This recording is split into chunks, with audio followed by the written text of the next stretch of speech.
Susunod po magtatanong ay ang sidekick po ni Kuya sa pelikula, si Mr. Bayanet. At maraming salamat po at naging bahagi kami ng advocacy ni Kuya Daniel dito sa pelikula po isang araw. Eric, ang tanong ko lang po, paano po ba na yung mga problema ang dumadating sa buhay ng bawat tao maging daan upang makalimutan niya ito at lalo siyang mapalapit sa Diyos? Una, kasi ang buhay ay influenced by the power on high. The power on high, yung mataas sa lahat, ini-insist niya sa atin that He exists, that He is justice, that He is all-powerful. Hindi lang siya nagsasalita na maririnig natin, pero there is a way of God to show us that He is Almighty. Basahin natin ang 32-39 ng Deuteronomy. Tingnan ninyo ngayon na ako, sa makatuwid bagay ako nga, at walang Diyos sa akin. Ako'y pumapatay at ako ang bumubuhay. Ako'y sumusugat at ako'y nagpapagaling, at walang makaliligtas sa aking kamay. Ayan. In this verse, ini-introduce ng Diyos ang kanyang power, ang kanyang sarili para sa tao. Dapat unang-una makilala mo, there is somebody na bumubuhay, pumapatay, sumusugat, nagpapagaling. Walang makakaligtas sa aking kamay, sabi ng Diyos. Kahit pa ikaw ang the most powerful man on earth, pag dumating sa iyo yung takda ng Panginoon, hindi ka makakapagreklamo. Bakit? Mamamatay ka eh. Magkakasakit ka. Kahit ikaw ay presidente pa, kahit ikaw ay huwes pa, kahit pa Chief Justice ka ng Supreme Court, dadating sa buhay mo that you will experience one day that there is a God na sumusugat, nagpapagaling, pumapatay, bumubuhay. Ngayon, paano yung mga problema dumarating sa buhay ng tao? Paano niya makakalimutan yon para mapalapit siya sa Diyos? We have to work in coordination with God. Ang Diyos ay isang manggagawa, kapatid. Gumagawa siya ng mabuti araw-araw, pero nagpaparusa siya sa masasama. Kuminsan, pag dumating yung parusa ng Diyos, mamamangha ka eh. Kagaya ng mga iba, namangha dun sa nangyari sa Leyte. 25:32 ni Jeremias, ang sabi ganito po, pakinggan niyo. Ganito ang sabi ng Panginoon ng mga hukbo. Narito, kasamaan ay mangyayari sa bansa at malakas na bagyo ay ibabangon mula sa kahuli-hulihang bahagi ng lupa. At ang mapapatay ng Panginoon sa araw na yaoy magiging mula sa isang dulo ng lupa hanggang sa kabilang dulo ng lupa. Sila'y hindi tataghuyan o dadamputin man o ililibing man. Sila'y magiging dumi sa ibabaw ng lupa. Akala natin po napakahirap na nung nangyari sa Leyte. Meron pa pong mas mahirap doon. Yung tiempong wala nang tataghoy, wala nang dadampot, wala nang maglilibing sapagkat patay lahat. Yun ay nakahula sa Biblia. Ito pong lahat ay mangyayari ito. Ako ay isa sa mga naniniwala na ang lahat ng sinasabing hula ng Panginoon ay nangyayari. Kaya, kailangan nating kumilala, first of all, na meron Diyos na nag-i-exist. And we have to work in coordination with Him. Kasi ang sabi po dun sa unang Corinto 3, versikulo 9, ganito nakasulat doon. Sapagkat tayo ay mga kamanggagawa ng Diyos. Tayo pong mga tao, tayo kamanggagawa ng Diyos. Ibig sabihin, ang main actor o ang main na gumagawa, ang Diyos, tayo lang ay kamanggagawa. We are collaborators of His work. Kaya nga, instrument tayo ng kanyang paggawa ng mabuti. That must be done. Gaya ng panalangin, Our Father, which art in heaven, hallowed be thy name, thy kingdom come, thy will be done on earth as it is in heaven. His will must be done. That is His will. But whenever the will of God is not being followed, whenever the will of God is being disobeyed. The will of God must be done. And what is the will of God? Pagka gumagawa tayo ng masama, marami siyang puwersa na pwedeng pakilusin. Pwede siyang magpalindol, pwede siyang magpa-tidal wave, pwede siyang magpabagyo. Basahin natin ng 9:5 ng Home. Na siyang naglilipat ng mga bundok at hindi nila nalalaman pagka nililiglig niya sa kanyang pagkagalit. Na siyang umuuga ng lupa sa kanyang kinaroroonan at ang mga haligi nito ay nangayayanig. Yung paglindol po is a manifestation of God's wrath. Galit ng Diyos yan. Para magpaalaala sa tao to remind you na merong nag-i-exist na Diyos na hustisya. Yung pagdating ng tidal wave, kagaya nung napakarami kong narinig ng mga kwento, 9:6 ng Amos.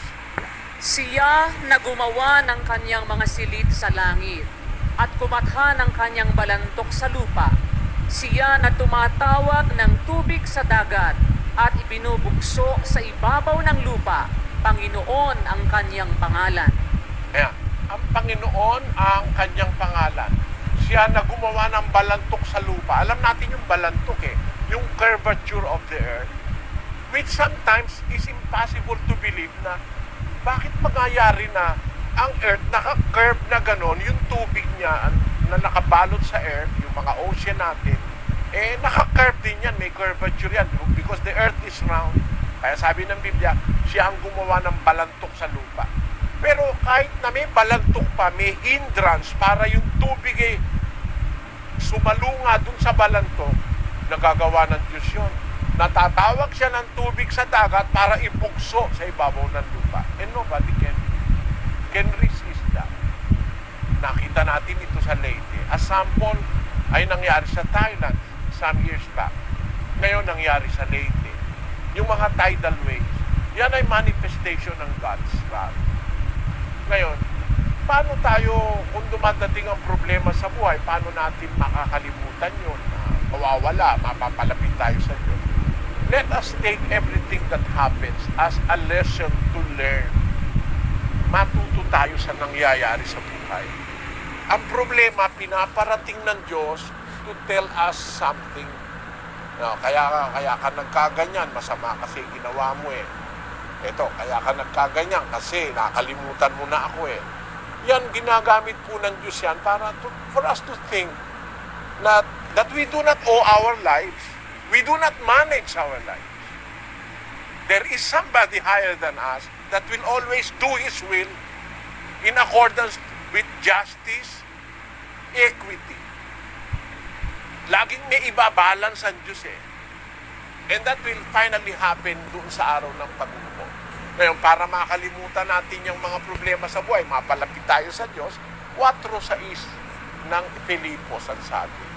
Huwag kayong mga balisa sa anumang bagay, kundi sa lahat ng mga bagay, sa pamamagitan ng panalangin at daing na may pagpapasalamat, ay ipakilala ninyo ang inyong mga kahilingan sa Diyos. Ang Diyos naman pwedeng pakiusapan Sabi niya, kung mabalisa kayo sa anumang bagay,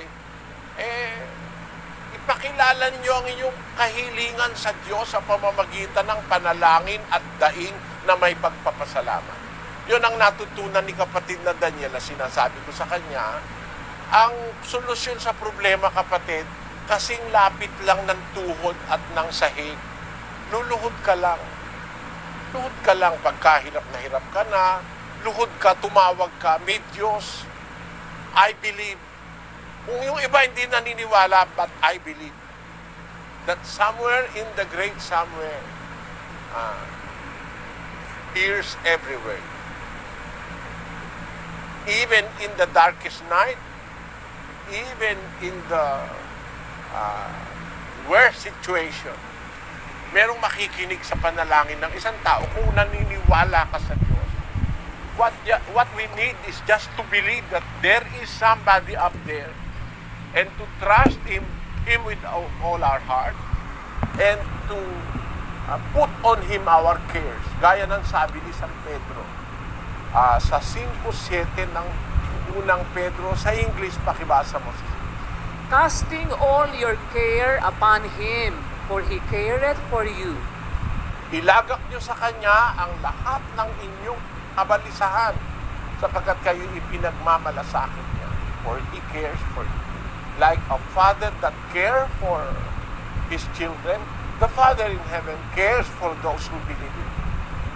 Yun ang malaking solusyon sa problema. At siguro, matanda na ako para ninyo ako paniwalaan.